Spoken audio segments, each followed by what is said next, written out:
Good morning. चलिए now let's start from chapter 4 introduction to MS Access. Okay, पहले हमें पढ़ना था डिसएडवांटेजेस ऑफ डीबीएमएस। अब डिसएडवांटेजेस क्या हैं डीबीएमएस के? भाई किसी भी चीज के अगर एडवांटेजेस हैं तो डिसएडवांटेजेस भी हैं। ठीक है, पहला ये कह रहे हैं database system are complex comma difficult and time consuming to design. ठीक है, डेटाबेस सिस्टम्स जो भी होते हैं दे आर कॉम्प्लेक्स, काफी कॉम्प्लेक्स होते हैं because they were large in size. ठीक, difficult to design, how to implement the parent table, child table and the connection link between them are difficult. Okay, और time consuming to design, designing time consuming, time consuming जो होता है वो काफी होता है। ठीक है, क्योंकि we have to clear about the things which in the table which are the primary keys of the data and which are foreign key, how to link the tables between each other। तो और बहुत सारी चीजें होती हैं, तो time consuming होता है फॉर डिजाइनिंग अ डेटाबेस। ठीक है, अगर कोई लंबा किसी भी ऑर्गेनाइजेशन का डेटाबेस है तो काफी बड़ा होगा। सेकंड डिसएडवांटेज क्लियर हुआ था यहाँ तक? Hello, everybody clear? ओके चलिए, ठीक है। सेकेंड पॉइंट, जैसे substantial hardware and software startup cost. तो कोई भी डेटाबेस स्टार्ट करने के लिए उस पे की जो हार्डवेयर और सॉफ्टवेयर कॉस्ट जो होती है वो काफ़ी आती है। कहने का substantial hardware and software cost, startup cost जो होती है वो काफ़ी हो सकती है, क्योंकि देखो डिफरेंट टाइप्स की डेटाबेस कंपनीज हैं। Oracle, DB2, SQL server, structured query language एक सर्वर होता है, ये भी डेटाबेस है। DB2, ओरेकल, ठीक है, साइबेस, ठीक, माई एसक्यूएल, ये सब डेटाबेसेस हैं। ये अलग अलग अलग कंपनीज हैं, ये सब अलग अलग इनका यूज के एमएस माइक्रोसॉफ्ट का कौन हो जाएगा? एमएस एक्सेस, जिसके बारे में हम पढ़ेंगे। माइक्रोसॉफ्ट का क्या हो जाएगा? MS Access. क्लियर? तो इनको स्टैब्लिश करने के लिए कुछ जो हार्डवेयर और सॉफ्टवेयर कॉस्ट लगती है, तो वो भी एक डिसएडवांटेज है। एकदम आसानी से ये आवाज कहाँ से आ रही? माइक ऑफ करो अनन्या, सभी अपना माइक ऑफ करें। ठीक है, इसके बाद हम बात करेंगे। ठीक है, स्टार्टअप कॉस्ट तो ये हो जाएगी, तो सॉफ्टवेयर की जो कॉस्ट है, स्टार्ट हार्डवेयर की कॉस्ट है वो ज़्यादा हो जाती है। थर्ड है damage to database effects virtually all application program. अगर जैसे किसी भी सॉफ्टवेयर का, वेबसाइट का अगर कोई भी डेटाबेस अगर क्रैश कर जाता है, ठीक है, इफेक्ट कर जाता है, डैमेज हो जाता है, खराब हो जाता है, डिस्ट्रॉय हो जाता है, तो जो भी इसकी एप्लीकेशन है, वर्चुअली एप्लीकेशन मतलब फ्रंट एंड की बात कर रहे हैं। All the home pages and web pages which are use front end में जो पेज यूज होते हैं। हेलो, जैसे आपने देखा होगा, जैसे कोई वेबसाइट आपने ओपन की तो सबसे पहले आपको होम पेज दिखता है। होम पेज के बाद उसमें कोई भी लिंक पर क्लिक करो तो अनदर वेब पेज खुलता है। तो ये जो, और फिर उसमें हम एंट्रीज जैसे फिल करें, तो जो चीजें हम फिल करते हैं एंट्रीज, मान लो फॉर्म है, कोई उनका फॉर्म भर रहे हैं, अमेजोन में तुमने किसी प्रोडक्ट की परचेजिंग की, तो वो सब जो एंट्रीज डालोगे कि ये प्रोडक्ट हमें इस एड्रेस पर चाहिए, तो वो सब बैकएंड में डेटाबेस में जाके वैल्यू सेव होती है उसकी, और फ्रंट एंड में वो एप्लीकेशन होता है, एप्लीकेशन प्रोग्राम होता है। इसीलिए वो कह रहा है कि अगर डेटाबेस इफेक्ट कर जाएगा तो कहीं ना कहीं वर्चुअल एप्लीकेशन है वो भी इफेक्ट करेंगी। ठीक है, हेलो, क्लियर? हेलो, ओके चलिए। फिर है लास्ट पॉइंट है disadvantage, initial training required for all programmers and users. एक इनिशियल ट्रेनिंग की जरूरत होती है सभी प्रोग्रामर्स और यूजर्स की। ठीक है, मतलब initial training required for all programmers and users. भाई डेटाबेस हमने बना लिया, तो जो भी हमारे प्रोग्रामर्स हैं या तो यूजर्स है जो उसको यूज करेंगे, तो उनको एक इनिशियल ट्रेनिंग देनी पड़ेगी कि बताना पड़ेगा, अच्छा हाँ ये टेबल्स हैं, कैसे डेटा यहाँ से फेच करना है, कौन सी क्वेरी चलानी है, ठीक है, कैसे क्या करेंगे, तो सारी चीज़ें। तो ये हमारे ऑल प्रोग्रामर्स एंड यूजर्स को एक इनिशियल ट्रेनिंग देनी होगी किस तरीके से हमें काम करना है। अच्छा सभी लोग, ये एक बात थोड़ा आपको कन्वे करना था। आपको सिलेबस तो मिल गया होगा इसका, यूनिट टेस्ट का? हेलो, तैयार कर लीजिएगा। आपका ये भी बता दूं, अब इसके बाद हाफ ईयरली का सिलेबस मांगा जा रहा है, तो हाफ ईयरली में मैं 1 to 4 चैप्टर तक दूंगा। वैसे तो आपका 6 तक कंप्लीट हो गया है, ठीक है, क्लियर है सर। और अभी 7 नंबर और 8 नंबर चैप्टर भी मैं अगली मतलब इस बार सोच रहा हूँ फ्राइडे को आपको भेज दूं। चैप्टर नंबर 7 भी, उसको भी राउट डाउन कर लीजिए, ठीक है। कोर्स इसमें परेशान बिल्कुल मत होना अगर कोर्स कंप्लीट हो जाए, ठीक। हम रिव्यू अभी पहले चैप्टर्स कंप्लीट 1 by 1 ही मैं कर रहा हूँ चैप्टर वाइज, तो ठीक है, चैप्टर कंप्लीट होता जाएगा पर रिवीजन उसके बाद स्टार्ट कर देंगे हम, ठीक है, क्लियर सभी को। तो रिटन वर्क के लिए मैं आपको भेजे दे रहा हूँ जिससे आप अपना रिटन वर्क आपका कंप्लीट रहे, और ठीक है। तो अभी 1 to 4 चैप्टर मैं आपका हाफ ईयरली में दूंगा, इसलिए तैयार रखना, ठीक है। अब ये 40 नंबर का 40 नंबर का पेपर बनेगा, 40 नंबर का प्रैक्टिकल है, ठीक है, जो भी हो। और 40 नंबर के पेपर में आप ये ध्यान रखिएगा क्वेश्चन आंसर्स भी आएंगे। अभी तो आपका एमसीक्यूज हो रहा है पर अब इसमें सब्जेक्टिव होगा तो क्वेश्चन आंसर भी आएंगे, ठीक है, क्लियर सभी, ठीक है, चलिए ना। तो यहाँ ये हाँ बताइए, अर्ज बोलिए।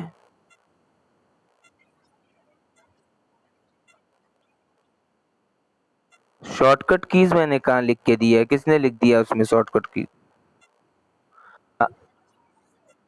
शॉर्ट हम्म शॉर्टकट कीज तो मैंने नहीं बोला था, ये किसने लिख दिया? चलिए मैं अभी बात करता हूँ। शॉर्टकट कीज तो नहीं, मैंने चैप्टर चैप्टर नेम दिया था केवल, चैप्टर नेम, ठीक है, मैं बात करता हूँ। दोनों क्लासेस में शॉर्टकट कीज में परेशान ना होना, वैसे शॉर्टकट कीज दिया ही नहीं है मैंने पे, परेशान ना होना, पेपर मैंने बनाया, एमसीक्यू क्वेश्चंस हैं, तो उसमें शॉर्टकट की अगर एक आध ऐसे डाल दिया होगा कि फाइल ओपन का, सेव का, कट का, कॉपी का, पेस्ट का, ये तो सब पता ही होगा सभी को, वैसे मैंने दिया नहीं है। मैं अभी चलो इस सिलसिले में मैं बात कर लेता हूँ, बात करके फिर मैं आप लोगों को नेक्स्ट क्लास में बताता हूँ, ठीक है। अच्छा, सेकंड सेकंड थिंग, एक चीज और बतानी थी, आपका प्रैक्टिकल का एक वीडियो और डालना है मुझे, अभी नया स्टार्ट हुआ है, तो जो मैं उसको लैब में स्कूल में लैब में शूट करूंगा और उसका एक वीडियो आपको डालूंगा। तो स्टार्टिंग में HTML से करूंगा, ठीक है, HTML जो आपको पढ़ा दिया उसी का प्रोग्राम आपको बना के उस वीडियो को मैं आपके ग्रुप में शेयर करूंगा सभी को, क्लियर, ठीक। तो उसको शेयर करूंगा और उसको आप लोग देख लीजिएगा, तो आपका प्रैक्टिकल भी एक तरीके से होता रहेगा। अब जिनके घर में कंप्यूटर है तो वो उसको वहां पे अप्लाई कर लेना, ठीक है। बाकी हम वीडियो बना बना के डालेंगे आपका, पहले हम HTML का डालेंगे, second one database access, MS access पे कैसे टेबल बनाते हैं, क्या क्वेरी वेरी सब बना के डालेंगे वीडियो इसका, ठीक है, ग्रुप में। तो उस वीडियो को आपको भी सभी लोगों को देखना है, क्लियर, ठीक है। चलो ये चीज मैसेज कन्वे करना था। Now let's start again. अब next start introduction to MS Access. MS Access का इंट्रोडक्शन, तो एक्सेस जो है it is a product of Microsoft. Microsoft का product is a powerful multi user database management system developed by Microsoft Corporation. It is used to store and manipulate large amount of information, ठीक है। तो MS Access एक powerful multi user database management system है जो कि Microsoft company corporation के द्वारा develop किया गया है।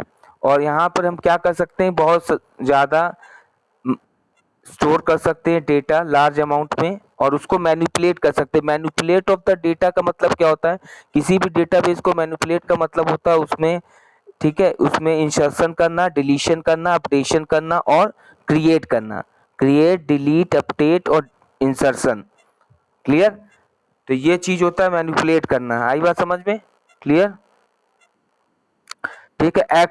एक्सेस एनेबल्स अस टू मतलब क्या एनेबल्स कर सकते हैं एक्सेस में, क्या एनेबल्स है अस टू, पहला तो create tables to organise data, table जो है क्रिएट कर सकते हैं। मोहम्मद अलहाज खान, माइक ऑफ रखें। Create tables to organise data, तो जो भी डेटा है टेबल्स क्रिएट कर सकते हैं और डेटा ऑर्गेनाइज कर सकते हो, मतलब उसमें डेटा फिल कर सकते हैं। दूसरा काम क्या कर सकते हैं एक्सेस में, एंटर करना डेटा, मतलब इंसर्ट करना, रिट्रीव करना and modify your data, data को मॉडिफाई करना टेबल में। ठीक है, extract information based on specific criteria, query चला के कोई स्पेसिफिक डेटा को अब में फेच कर लेना, ये कर सकते हैं हम। Extract information based on specific criteria मतलब कोई क्राइटेरिया के देकर हम पर्टिकुलर डेटा निकालना। जैसे किसी भी डेटाबेस में कोई टेबल, जैसे स्टूडेंट टेबल है, 8th क्लास की हमने स्टूडेंट टेबल बनाई और हमने एक क्वेरी चलाई कि हमें उन स्टूडेंट्स की डिटेल दे दो जो बच्चे, जिन बच्चों का नाम ए से स्टार्ट है। तो ठीक है, तो अभी क्या होगा, क्राइटेरिया एक दे दिया ना मैंने, कंडीशन दे दी। The condition is that the name should be start from the alphabet A letter. तो फिर वो क्या करेगा, टेबल में जितने भी ए नाम के वैल्यूज होगी उनको आपको फेच करके दे देगा आपको डेटा। आई बात समझ में, क्लियर? तो ये extract information based on specific criteria. फिर नेक्स्ट दिया है कि create forms to enter data, यहाँ पर हम फॉर्म्स भी क्रिएट करेंगे और फिर उसमें कैसे डेटा एंटर कराते हैं ये भी कर सकते हैं। जनरेट रिपोर्ट्स, रिपोर्ट्स कैसे बनाते हैं ये भी, क्लियर? अब हम आते हैं एमएस एक्सेस स्टार्ट कैसे होता है। क्लिक द स्टार्ट बटन, सबसे पहले स्टार्ट बटन में जाते हैं, choose all programs, click the Microsoft Access option. ठीक है, माइक्रोसॉफ्ट एक्सेस ऑप्शन को क्लिक करते हैं। फिर ओके, फिर इसमें सब आपको देखिए वो दिख रहा होगा, फिगर दिख रहा है, एक्सेस स्टार्टिंग विंडो। हेलो, ठीक है। जब मैं इसका प्रैक्टिकल का वीडियो बनाऊंगा तो मैं यहीं से स्टार्ट करूंगा। ठीक है, क्लियर? जो प्रैक्टिकल का वीडियो बनेगा, स्टार्ट बटन पे क्लिक करेंगे, चूज ऑल प्रोग्राम करेंगे और click the Microsoft Access option पे जाऊंगा मैं। तो ये सारा स्टार्टिंग का मैं वीडियो में क्लिक करके आपको सब बताऊंगा। फिर टेबल कैसे क्रिएट करेंगे, रिपोर्ट सब बताएंगे। तो उसका वीडियो को बहुत अच्छे से तुम लोग देखना और इसका फीडबैक मैं आप ही से लूंगा, कितने बच्चों ने देखा, कितनों ने नहीं देखा, तो आपको देखना होगा। ठीक है, आगे नेक्स्ट फीचर्स ऑफ एक्सेस। अब एक्सेस के डेटाबेस के क्या क्या फीचर्स हैं, ठीक है, उसको हम देख लेते हैं। पहला है creating a database, database create करते हैं। Database can be created using the following. अब यहाँ पर जब डेटाबेस हम क्रिएट करेंगे तो दो तरीके से क्रिएट कर सकते हैं हम डेटाबेस। एक होता है डेटाबेस विजार्ड, डेटाबेस विजार्ड का यूज कर सकते हैं, और एक होता है blank database option.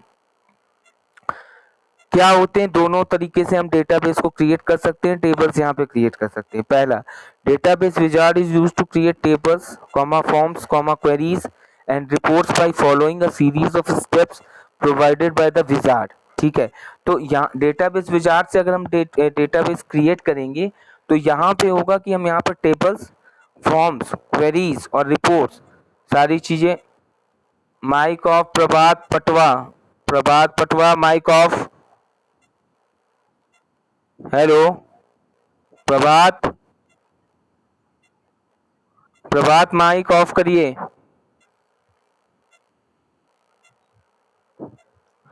Database wizard is used to, ठीक है, तो database wizard is used to create tables, forms, queries and reports by following a series of steps provided by the wizard.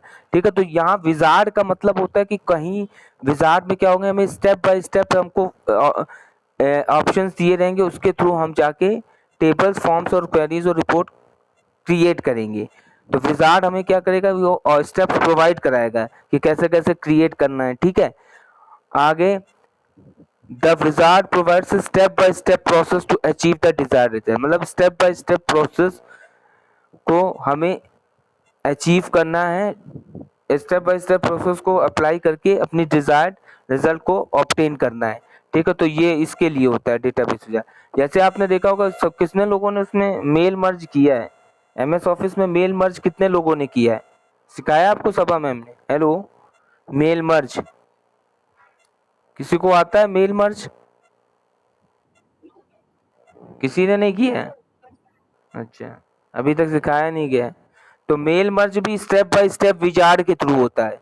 उसमें भी बस ऑप्शन, मतलब ऑप्शन दिए रहते हैं, फटाफट उसको क्लिक करते चले जाओ और एक बना लो। ठीक है, मैं आपको इसमें एमएस ऑफिस में दिखाऊंगा करके, डीबीएमएस में एक दिन इसकी भी वीडियो बना के डालूंगा। ठीक है, तो और सेकंड हमारे पास ऑप्शन है डेटाबेस क्रिएट करने का, blank database option. Blank database option is used to create blank database. All other database objects should be created manually. तो यहाँ पे क्या होगा कि यहाँ पे टेबल, फॉर्म्स और क्वेरीज और जो रिपोर्ट्स हैं ये खुद मैन्युअली हमें क्रिएट करने पड़ेंगे ब्लैंक डेटाबेस में, ठीक है। डेटाबेस विजार्ड से क्या होगा कि डायरेक्टली अब स्टेप बाय स्टेप हमें पास प्रोसेस होगा, हम उसको अप्लाई करके अपना क्रिएट कर लेंगे। तो ब्लैंक डेटाबेस में मैन्युअली खुद ही सारी चीज़ें करनी पड़ेंगी, ठीक है। तो हम ब्लैंक डेटाबेस ऑप्शन के थ्रू ही वीडियो बनाएंगे, कैसे करते हैं वो बताएंगे आपको।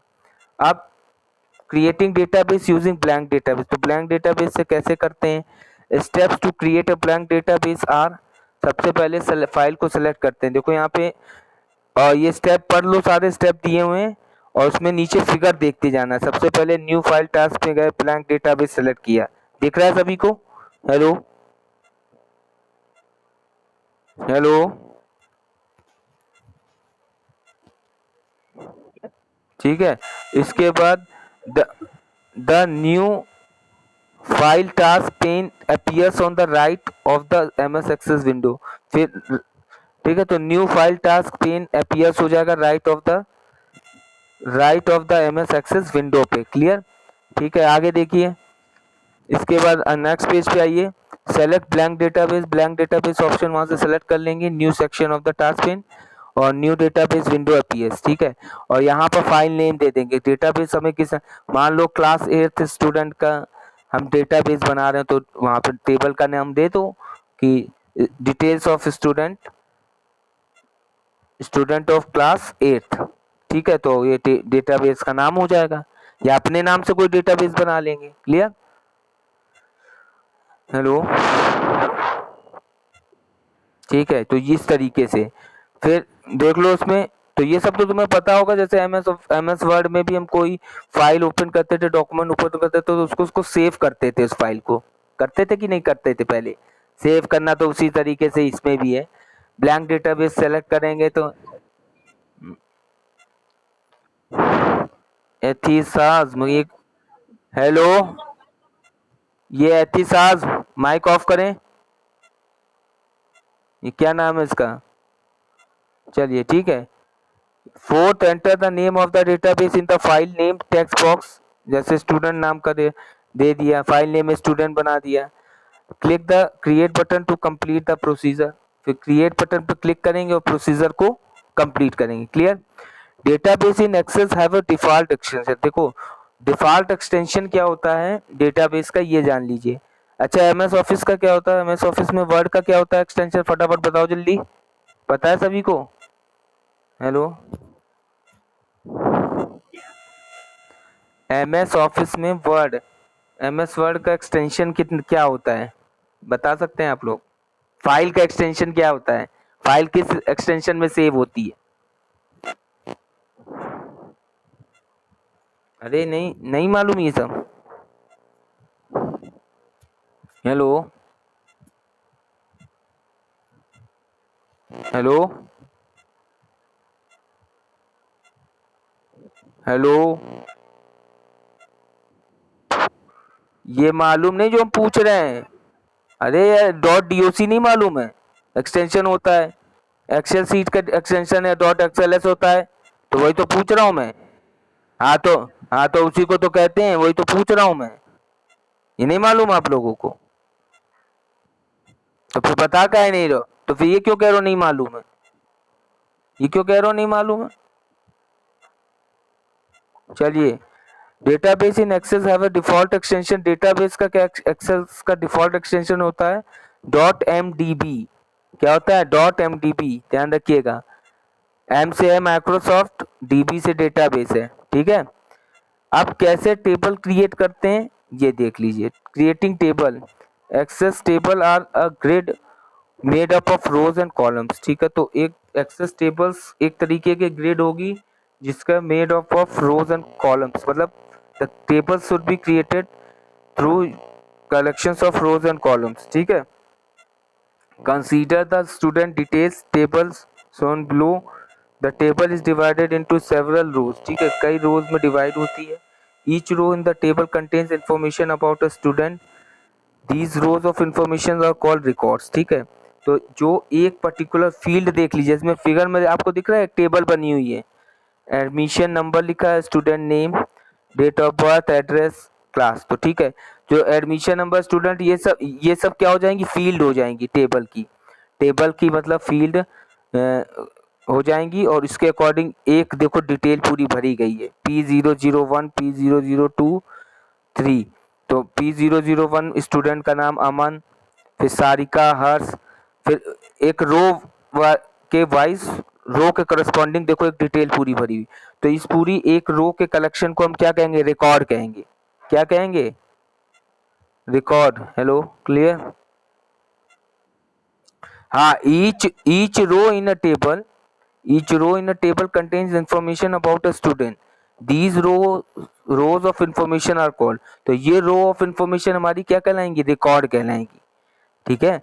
और fields in a table are the columns of information. Field जो होंगी वो कॉलम को रिप्रेजेंट करेंगी, जैसे admission number, student name, date of birth, address, class, section. तो दीज आर द फील्ड्स और fields in a table are the columns of information. तो column की इंफॉर्मेशन को